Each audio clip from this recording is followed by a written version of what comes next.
ہم نے سوچا یہ تو تربیت تو کمزور لوگوں کا کام ہوتا ہے، لا حول ولا قوت.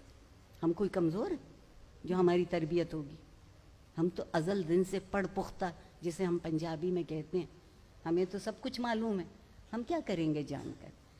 مگر تربیت یہ تھی جو یہ سکھاتی تھی کہ محبت کا بھی سلیقہ ہوتا ہے، مگر اس سے بہتر سلیقہ نفرت کرنے کا ہوتا ہے.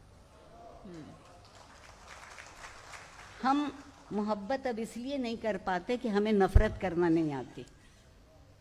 ہم محبت کرتے ہیں فائدہ حاصل کرنے کے لیے اور نفرت کرتے ہیں دشمنی پالنے کے لیے. ہم نے لفظوں کے معنی بالکل آسانی سے ختم کر دیے. مجھے اتنا افسوس ہے، اور میں سمجھتی ہوں کہ تربیت کے بغیر کوئی معاشرہ چاہے کتنا امیر ہو جائے، اور ہماری امارت میں تو کوئی شک ہی نہیں رہا. یقین مانیے اگر IMF سچ مچ ایک دن کو پاکستان آ جائے اور پاکستان کے بڑے شہروں لاہور یا کراچی میں سڑکوں پہ گاڑیاں چلتی دیکھ لے تو جو کچھ دینے کا وعدہ کیا ہے وہ بھی نہیں دیں گے. دوسری بات، تربیت ایک اور کام سکھاتی ہے. تربیت سکھاتی ہے کہ جتنا دامن ہے بس اسی میں زندہ رہنا سیکھو. جتنا دامن ہے، کم ہے تو کم اور زیادہ ہے تو زیادہ. ویسے تو غالب ہماری سمجھ میں نہیں آتا.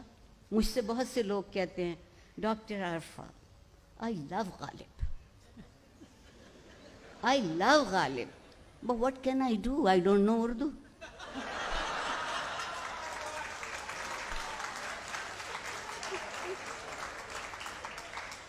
تو اگر ان کے اس جملے کو میں انگریزی میں یوں کہوں کہ doctor Arifa I love life but I don't know تربیت.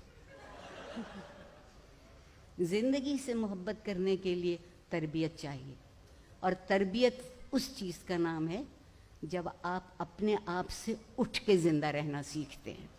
اگر آپ شرکت کرنا جانتے ہیں اور شریک کرنا جانتے ہیں. ہم نے کیا کیا کہ اب میں اور آپ بیٹھے ہیں نا یہاں، میں آپ سے بہت پہلے سے بیٹھی ہوں اور بڑے بڑے فلسفے ہم نے آج جھاڑ دیے ہیں، کوئی بچا نہیں ہے بات. مگر اب ہم آپس میں بات نہیں کرتے. مکالمہ ختم ہو گیا ہمارے درمیان سے. کتنی باتیں تو مکالمے ہی میں طے ہو جاتی تھیں. کوئی خفا ہوتا تھا تو اس سے جا کے پوچھتے تھے کہ کیوں خفا ہو.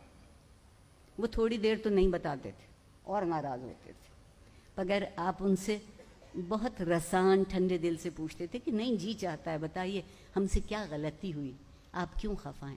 اور اگر آپ کو اپنی غلطی پتہ چل جاتی، درستی اسی دن شروع ہو جاتی ہے جس دن آپ اپنی غلطی کو تسلیم کر لیتے ہیں.